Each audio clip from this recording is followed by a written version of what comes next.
Hello, Bashar. And a you good day. I have some questions about frequency. Yes. The thing you were talking about with the with each object having its own resonance and frequency. Would that be like a hertz number, like 140 It can hertz? be, but it's usually for a complex object, a harmonic. So A multitude of frequencies creating a harmonic. You have to record and analyze it to find the locational variable within the energy frequency equation. So how, with the technology, how would you figure out the frequency of an object by like putting? I already pitch on gave it? you a description of the experiment. Okay. You have to have sensitive enough equipment to be able to tell the difference between the frequency of the object at one end of the table and the other end of the table. If you have equipment that is sensitive enough to tell them apart, then you're on your way. If you don't, you need to develop the technology further. Okay. That's the first step. You have to be able to read the frequency difference between what you believe to be the same object at one end of the table and the other. Because from our perspective, those are completely two different objects. Okay. Yes? All right. And then my second question is, one of the other channelers was talking about how the frequency or the radiation or the waves from cell phones isn't in tune with the. Yes, it's usually a discordant frequency. Is there a way for us to tune electronics better? There is. Your Tesla knew how. And the idea is there is a frequency that can actually bring all of the electronic waves on your planet into a single harmonic.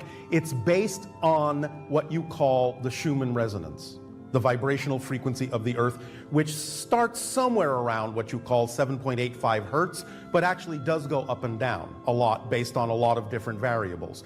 So if you can allow yourself to create a harmonic that is a harmonic of that Schumann resonance, as you call it, it can actually entrain all other electronic frequencies to go into that harmonic that is not then, at that point, harmful to your species, not discordant anymore. Okay, and that would be in addition or different technology than we're using right now. Yes. Okay. Although it can be an offshoot of what you're using, it's not necessarily that difficult. Again, your Tesla understood this. You may wish to study his work. Okay, thanks. Will that do? Yes. All right, thank you.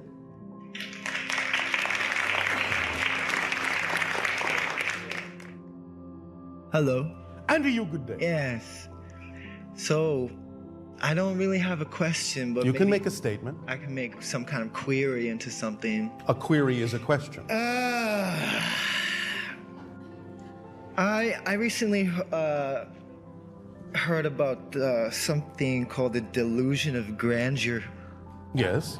and I have experienced this myself on several occasions. Oh, all right. How exciting. Yeah, sometimes very, very exciting, and then I get blasted back into reality, and it's like not that nice. All right. So- Well, the phrase is usually representative of the negative ego expressing itself.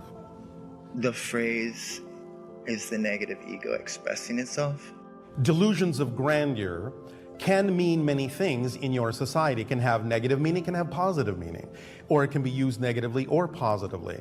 In some senses, it is a way of sometimes reminding people that they might be getting ahead of themselves.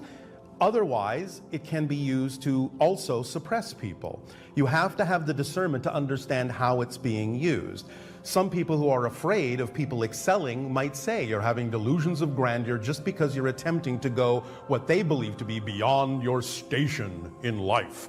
And you shouldn't be reaching for the stars. You should be happy just to reach the moon. So you have to be able to tell the difference between them when they're attempting to put you down, as opposed to when someone might actually be logically and wisely advising you that you might be thinking more highly of yourself than you need to be in a negative way. Does that make sense? Yeah, that makes sense.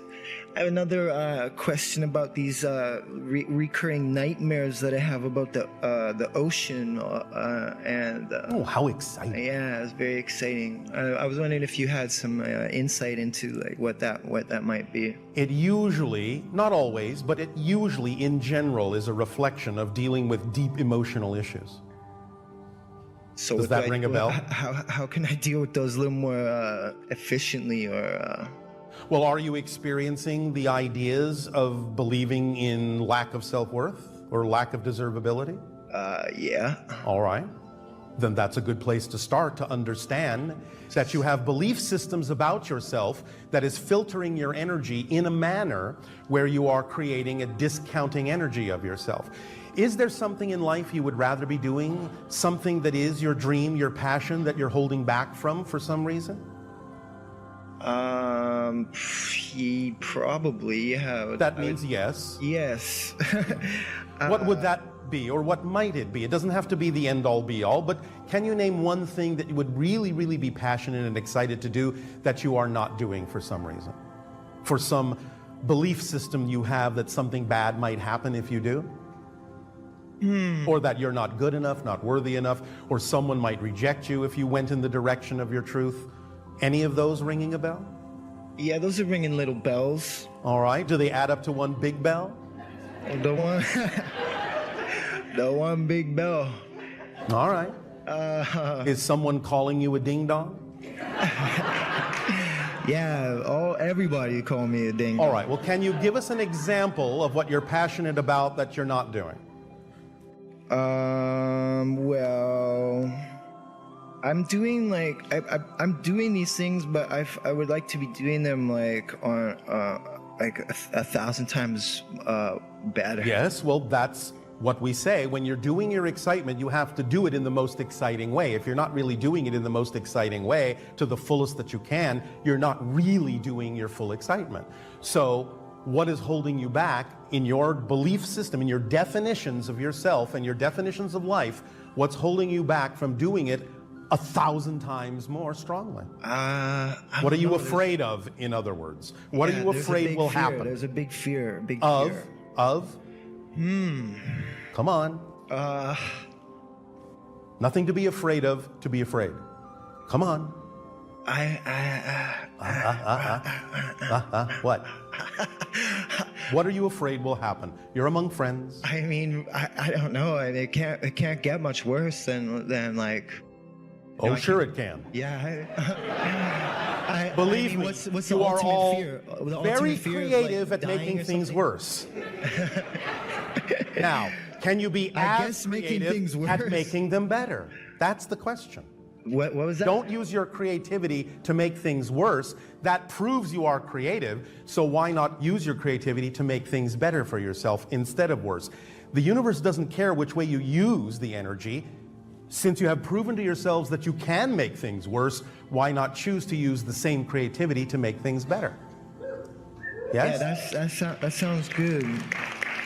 So, what are you afraid? Just one little thing you're afraid might happen if you actually open up to being the you prefer to be and doing the things you prefer to do in the way you prefer to do them. What's one little fear you have of something that might happen? Just one. I don't know. Oh, come on. Yes, you do. I'd probably get too wild or something and kill myself. Too wild and kill yourself. Fascinating that you would equate the idea of having so much fun that you would kill yourself? Potentially. Why would you kill yourself if you're having fun?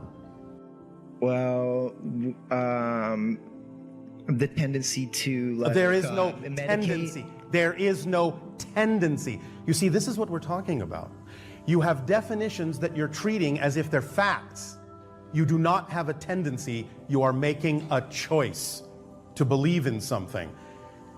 You're treating the idea of tendency as if it is a law of the universe. It's not. It's an opinion, it's a belief, it's a perspective, and that can be changed. I would love to change it. Then change it. You have to find out what it is first. Because you see, you all operate on a belief system. Whatever you believe to be true is what you do.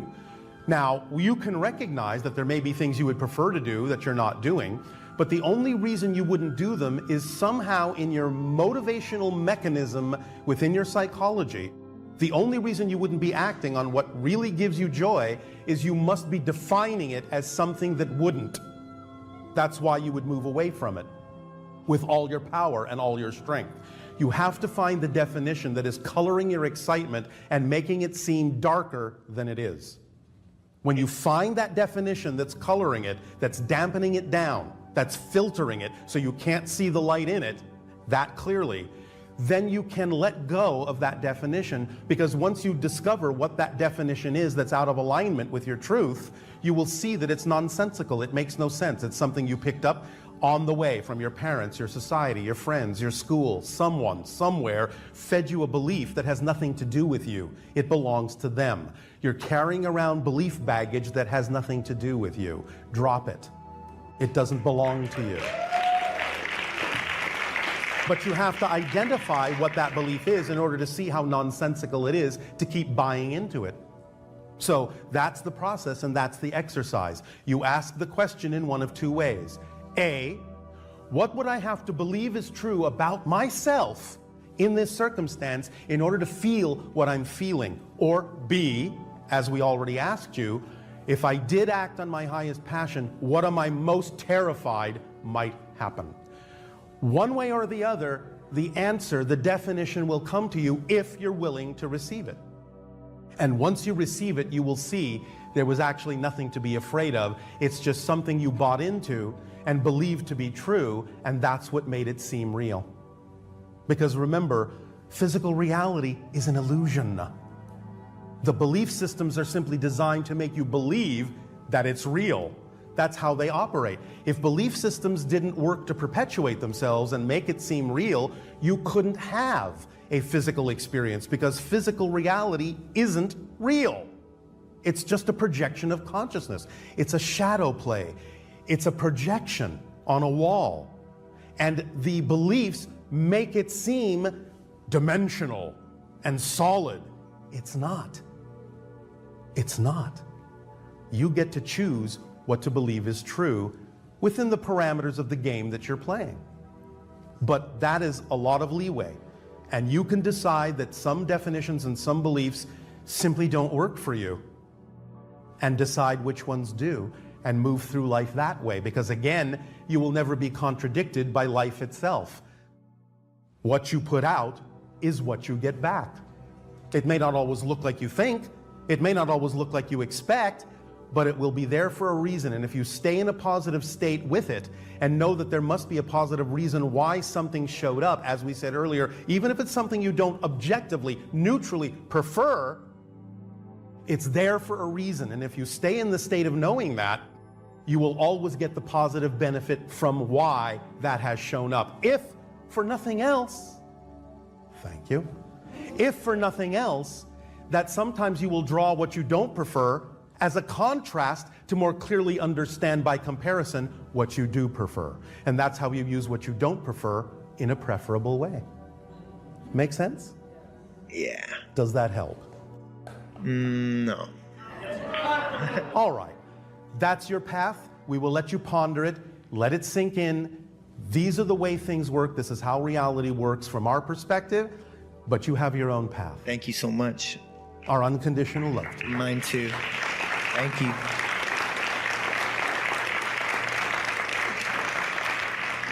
And finally,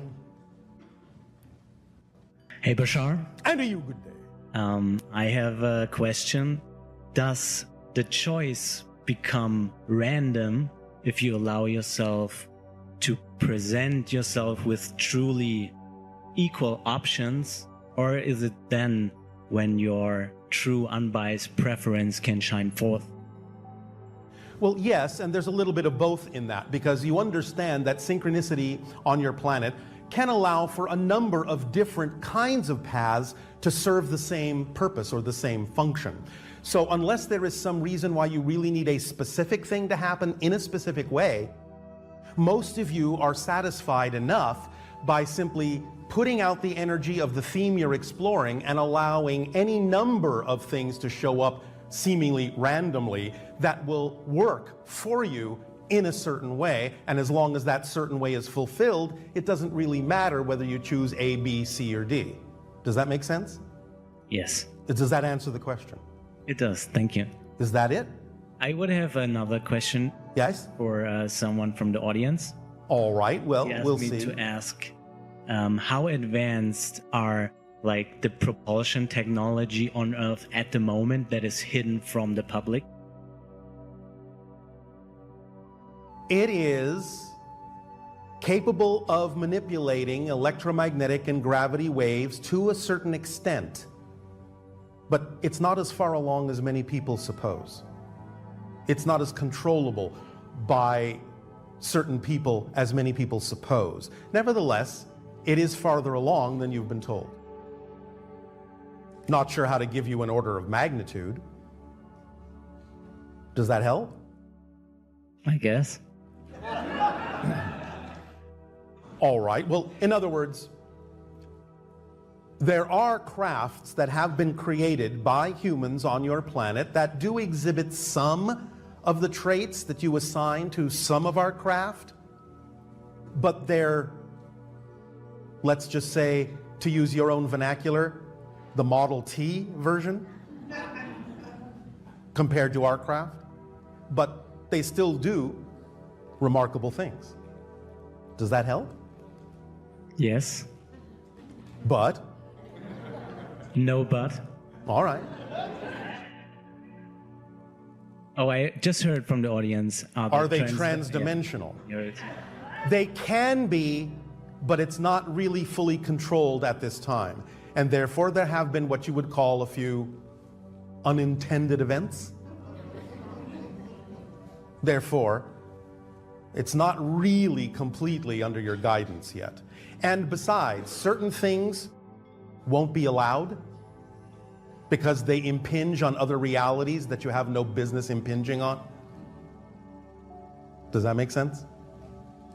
Yep. So until you learn to do what you're doing in a more beneficial way, some of the technologies that you may actually have access to are not actually allowed to go as far as they could. And many of the people working on those technologies actually don't realize that some of that information is being withheld from them in much the same way that they might be withholding information from the general population of your planet. But we won't go deeply into that now.